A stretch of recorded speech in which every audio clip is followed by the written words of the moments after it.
Welcome everyone, and welcome to another YouTube video. I'm here today with my friend David Fisher, Hey, hi guys. and we're here to talk to you about emotional intelligence, and it's going to be more of a broad topic today. Normally I talk about set topics, positivity, motivation, and things like that, failure, but today we're going to kind of put it all together and focus on how this can affect you from the day to day. And we're going to focus on how if you're struggling through something, how that's not always the end, okay? You might be having one bad day, you might be having a couple bad days, weeks, and you think it's never going to get better, but it's almost never the case. And we're going to kind of talk about how you can kind of work through that grind and come out the other end, because there's always light at the end of the tunnel. Absolutely, I agree. I absolutely agree, and I can personally relate to that. So yeah, there's evidence of not giving up that you can come out the other side. Absolutely. Yeah, and that's very true, and especially what I've gone through in my life with the job, relationships, my life growing up. You can have a path that looks like, okay, you're gonna go one way where your life is gonna go really bad, but a lot of it comes down to focusing on the things you can control. I've talked about it before. There's a lot of things we can control and the things we can't control, and as human beings, we try to control the things we can't control. People's opinions, people's reactions, the past, and these kind of things drive us crazy.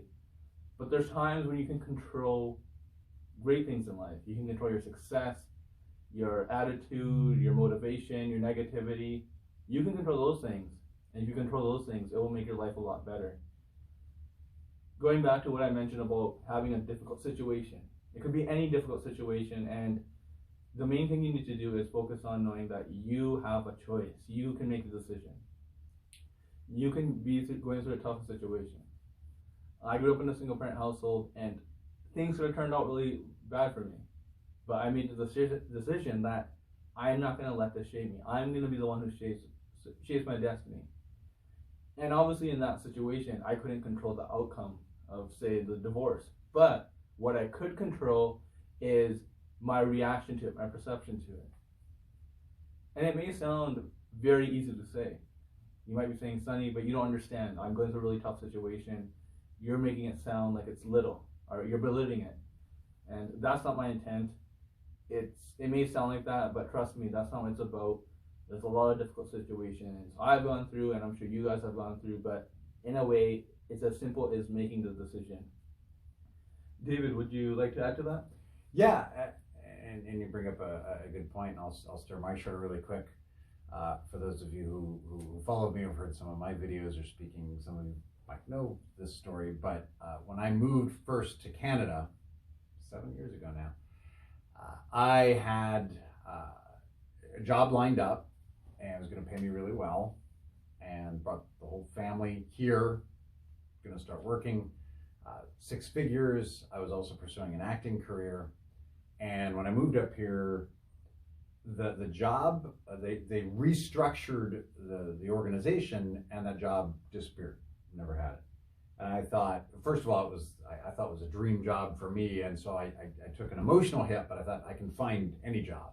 And it was really difficult to find any job. I couldn't get any job at all. And the months started going by, and the months started going by.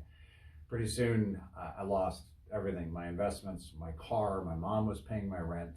I'm scrounging in the sofa to try and find change. And I'm like, change. Do I take the kids to McDonald's, or do I use transit? And those are choices people shouldn't have to make between the two. For sure, yes. And I was walking by a homeless guy once, and he had a red, the little red cups to get like fraternity parties, you're drinking beer. And I just looked at him, and in a flash, it's kind of like when when you have a memory and it takes 2 seconds, but it takes like an hour and a half to explain. This won't be an hour and a half, but there's so much in that thought, yes, that you're like, oh my gosh, it's like my whole life sort of flashed before my eyes seeing this homeless guy. Because my first thought was, is this my destiny? Is this me? My confidence was gone. I knew nobody. I had no friends or anything here at all. And at that point, there was something, and I don't know what it was, but it was something inside of me that I had learned from the past, whether it was in college or something like that at university, but something that said this, I can make a choice on how I respond to this. Absolutely. I can blame the circumstances, yes, and say, woe is me, it's the company's fault, but it doesn't matter. Nobody cares. I still have to make the choice. I still have to live my life. Yeah. It doesn't matter whose fault it is. I still have to decide what I'm going to do with the circumstances that are handed to me. And so I went on the online. I didn't know anybody, or I would have been like, Sonny, help me out. But I didn't know Sonny then. So I went online and just started Googling about motivation and mindset and things. Then I started to feed my brain into that. So I started to think differently than the way I was thinking before. And that's what led me out of that path into something that was not being the homeless guy with the red cup. So I have a question for you. Yeah. So when this all initially happened, did you right away think that this is going to get better one day, or you were just so far into that bubble that you were just like, okay, this is too difficult. I'm never going to be able to recover. So what was kind of your mindset when it initially happened? That's a great question. At first, when the job and stuff dissolved, I thought it's okay, I'll be okay. But then I kept getting sort of beaten down and not getting the job, and then aligning with some business partners, and then that didn't work, and so my confidence was shot. When I saw the homeless guy, it wasn't like, oh, that's it, I can be my own hero. All my problems are solved. It was more like, I have a choice to step right or step left. I don't know where the path is going to lead me. I don't know if stepping right, which would be to take action and control over my own emotions, would result in a better life. But I knew that if I stepped left, just saying, if I stepped left and went, oh, woe is me, and kind of played the victim, I knew that that was not going to get me anywhere. So I had no promises that it was going to get better, but I knew the alternative was doomed to fail. And I thought, okay, well, if I'm going to go down, I'm going to go down swinging. And I thought, I'm going to take this step today. And then tomorrow when I wake up, I'll take another step. I'll make another choice. What choice am I going to do the next day when I wake up? Am I going to wake up and be depressed? Yeah. Yes. But then what I'm going to do with that depression? Am I going to just own it all day and just be sad all day? Or am I going to flip on YouTube and find a motivational video and start to change my mindset? I was starting to watch 8 to 10 hours of emotional mindset motivation kind of videos every day for like 2 weeks. I would just sit there and bawl and watch these.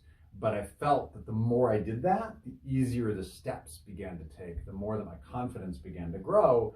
And then suddenly, oh, look, there's a job. Oh, look, here's maybe what I want to do with my life. Oh, look, I got an acting gig. And through that, now I'm beginning and running my own business. And so it's a journey, but every day you still have to make that choice. That even if that choice is just one step, that's the step you have to take. Very inspiring story, and I think that's one of the reasons why you and I connect so much. Yeah, I think so too. Yeah, absolutely. Yeah. And guys, what David was saying is, we're all human, and obviously he was human. And when he initially, when he initially went through that, just like all of us, he's like, okay, this sucks. He's gonna be negative. He's gonna go through the heartbreak. He's gonna go through the sadness, and there's nothing wrong with that. You should actually go through that, because I feel like if you suppress those feelings, they come out in other ways, for sure, and worse. But it just goes to show that we all as humans go through tough things, and we have to deal with the pain, right? There's not one single situation that won't result in happiness or sadness. There's always mixed emotions, right? Sometimes it can be more happiness, it can be more sadness. It depends. But as David said in his story, you can start really bad. Things are not going well. You might lose your job, you might lose your house, your car might break down, and things like that could happen all at once, and that sometimes sucks. But as he said, you gotta build yourself back up. It's not gonna happen in one day. You gotta take action each and every day, and slowly your confidence will build, as you mentioned. It's not gonna be in one day, but if you take just that single little step in the right direction, that's gonna help you a lot.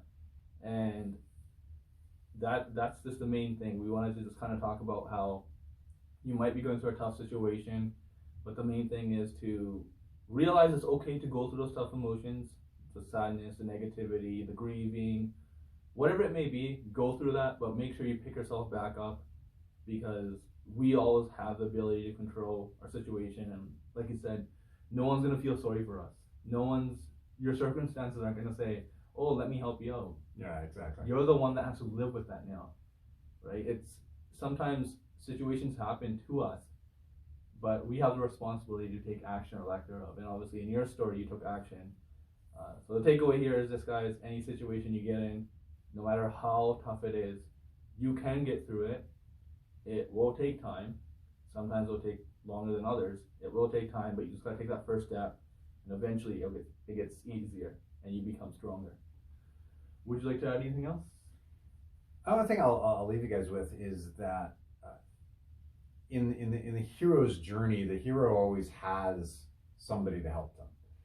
Now that's great if it's a real person. For me, it was a YouTube video to start. But then as my mindset began to change, I started to find people that had the mindset that I wanted, that positive mental attitude, that emotional intelligence to not just bail me out of a situation, but actually provide the tools and the education and the mentorship that I needed to build myself up. Mm-hmm. Surround yourself with people that you want to be like. And sometimes you don't find them right away. Sometimes you find them on YouTube, but eventually you'll start finding your tribe and realize that you're in this and you're not alone and you're stronger together. So sometimes you start out alone, but you don't have to end up that way. Yeah, thank you, David. And I totally agree with that. I would like to add more, but I'm sure we don't want to keep everyone up all night. So we'll end with that note. David, would you like to let everyone know about your social media outlets and how they can see you in action?